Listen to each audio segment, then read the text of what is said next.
വേലൂരിലെ തളിർ buds rehabilitation സെന്ററിൽ നിന്നുള്ള സംഘമാണ് കലോത്സവ നഗരിയിലെ പ്രധാന വേദിയിലെത്തിയത്.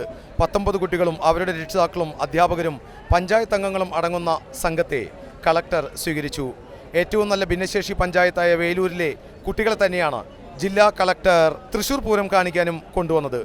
ഭിന്നശേഷി കലോത്സവത്തിൽ മോഹിനിയാട്ടം, നാടോടി നൃത്തം, ഫാൻസി ഡ്രസ്, ഓട്ടംതുള്ളൽ തുടങ്ങിയ മത്സരങ്ങളിൽ 1ാം സ്ഥാനം കരസ്ഥമാക്കിയ വൈദേഹിയും പാട്ടുകാരിയായ സോഫിയ, നന്നായി ചിത്രം വരയ്ക്കുകയും കീബോർഡ് വായിക്കുകയും ചെയ്യുന്ന കിരൺ തുടങ്ങി വിവിധ കഴിവുകളുള്ള നിരവധി കുട്ടികളാണ് സംസ്ഥാന സ്കൂൾ കലോത്സവത്തിലെ ഭരതനാട്യവും ഗ്രൂപ്പ് ഡാൻസും ആസ്വദിക്കാനെത്തിയത്. ഈ അവസരം ലഭിച്ചതിൽ ഏറെ സന്തോഷമുണ്ടെന്ന് അധ്യാപികയായ അഞ്ജുവും കുട്ടികളും പറഞ്ഞു. ഞങ്ങൾ വേലൂർ ഗ്രാമപഞ്ചായത്തിലെ തളിർ ബഡ്സ് റീഹാബിലിറ്റേഷൻ സെൻറ്ററിൽ നിന്നാണ് വന്നിട്ടുള്ളത്. നമുക്കവിടെ 39 വിദ്യാർത്ഥികളാണുള്ളത്. അപ്പോൾ നമ്മളുടെ പഞ്ചായത്തിലെ മെമ്പർമാരും ഉണ്ട്. അപ്പോൾ നമ്മളെ കളക്ട്രേറ്റിൽ നിന്ന് കലോത്സവം കാണാൻ വേണ്ടിയിട്ട് പ്രത്യേകം നമ്മൾ ഇൻവൈറ്റ് ചെയ്തിട്ട് നമ്മൾ വന്നിട്ടുള്ളതാണ്. കഴിഞ്ഞ തവണ നമുക്ക് തൃശ്ശൂർ പൂരം കാണാനും നമുക്ക് അവസരം ഉണ്ടായിരുന്നു. പിന്നെ മികച്ച ഭിന്നശേഷി മേഖലയിൽ മികച്ച പഞ്ചായത്തായിട്ട് ഈ വർഷം തിരഞ്ഞെടുത്തിട്ടുള്ളത് വേലൂർ പഞ്ചായത്തിനെയാണ്. അതുപോലെ തന്നെ നമ്മുടെ തളിർ ബഡ്സ് സ്കൂളാണ് ജില്ലയിലെ ഏറ്റവും മികച്ച ബഡ്സ് സ്കൂളായിട്ടുള്ള അവാർഡും കിട്ടിയിട്ടുള്ളത്.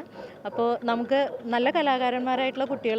അപ്പോൾ ഞങ്ങൾക്ക് ഇങ്ങനെ ഒരു അവസരം നമ്മുടെ ജനറൽ സ്കൂളിലെ കലോത്സവം, സ്റ്റേറ്റ് കലോത്സവം കാണാനായിട്ട് ഒരു അവസരം കിട്ടുക എന്ന് പറഞ്ഞത് ഞങ്ങളെ സംബന്ധിച്ച് വലിയൊരു ഭാഗ്യമാണ്.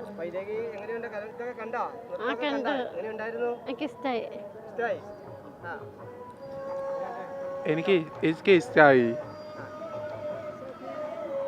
ഡാൻസ് കഴിച്ചു.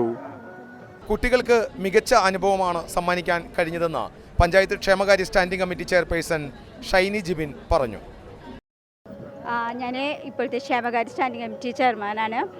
കുട്ടികൾക്കിത് വളരെ നല്ലൊരു അനുഭവമായിരുന്നു.